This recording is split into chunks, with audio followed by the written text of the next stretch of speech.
talaba. Ang pagkain nito nakakabaho ng hininga. Kaya huwag kang basta-basta tira ng tira. Dila-dilaan mo muna para mapil mo yung lasa.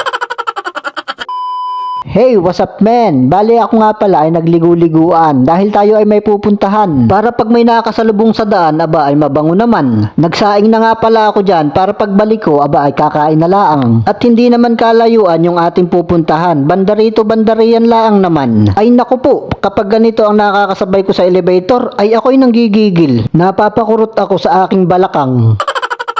Sigurado, pag uwi ko ng mauban sa asawa ko, ako ay tatamaan.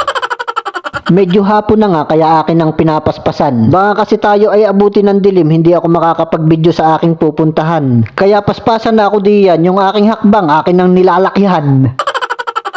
Dun pa sa dulo ang ating pupuntahan, pero hindi pa diyan dahil may dalawang kalsada pa tayong tatawiran at may isang tulay na dadaanan. Mamaya pagbalik ko, dun tayo sa kabila dadaan. Malapit na nga pala ako sa aking pupuntahan kaya papaspasan ko na ang lakad ko diyan. Huwag na nating patagalin, itong dampa atin ang susuotin. Palengking maliit, talipapa ang tawag nito sa amin. Mga seafoods nga pala ang tinitinda nila dito kapag pumasok ka dito sa largong ito. Kaya bahala ka na sa buhay mo, mamili ka na kung ano ang gusto mo.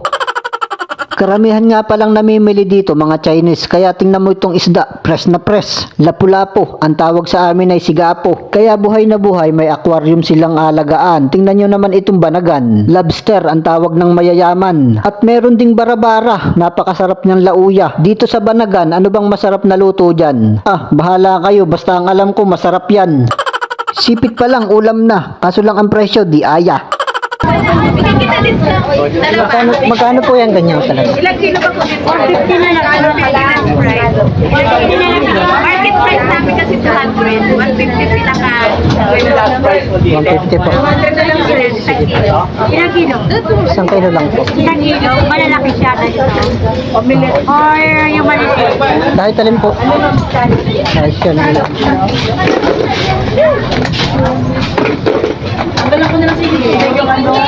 Mapapawaw ka na laang sa iyong makikita dahil press na press yung kanilang paninda. Sariwang sariwa talaga dahil talaba ang aking kursunada. Sa suka pa laang ay labanan na. Ito talaga ang aking ipinunta kaya kahit malayo-layo ako ay naglakad na. Dito nga pala kami tumatambay ni Bayaw nung kami magkasama pa sa trabaho. Maraming street foods na makakain dito. Noon pero ngayon puro chichirya at soft drinks na lang ang nandito. Sa una-unahan nga pala niyan yung kay Diwatang Parisan. Ayaw ko lang puntahan. Masungit daw yun sa personal. Sayang, gusto ko pa naman tikman yung Paris niyang pangmalakasan. Di bali, ito na lang talaba ang aking pagdidiskitahan. Akin ang nahugasan, kaya akin ang isasalang. Steam nga pala ang masarap na luto dyan sa talaba. Kinilaw, ayaw ko na dahil yung bato ko parang nangangalay na. Pag kumakain ako ng talaba, kaya gumawa ako ng sausawa na pangontra. Sukang may sili at tinadtadan ko ng sibuyas. Tropa, kayikas. And guys, kain tayo. Ito, luto na yung ating talaba. Ayan o. Oo, talaga namang. Yan ang bisa. Ayan o. May sabaw-sabaw pa o. Nabubo pa. Tapos may sukang, may sili, may sibuyas. Ayan o.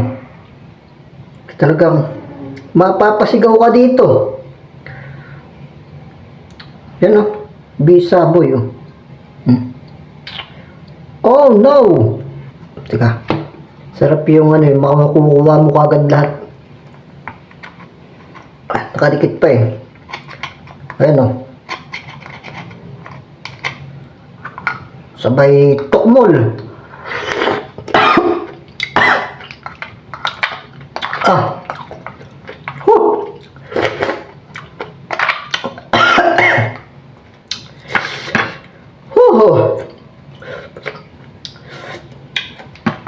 Yun.